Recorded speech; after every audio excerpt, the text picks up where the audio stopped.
Get comfortable saying no. If you want to get locked in, if you want to reach your goals, you want to get to your determination, get comfortable saying no without explaining yourself. All your elevation friends say, hey, we're going out to eat, we're going to Outback, we're going this. You going? No. Why not? No.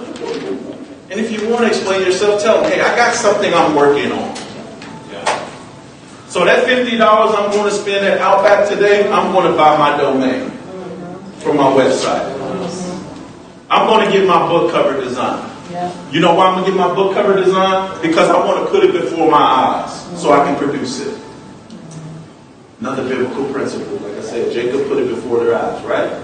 You got a business in here and you sell a product or service, find a way to put it before your customer's eyes, customized to them.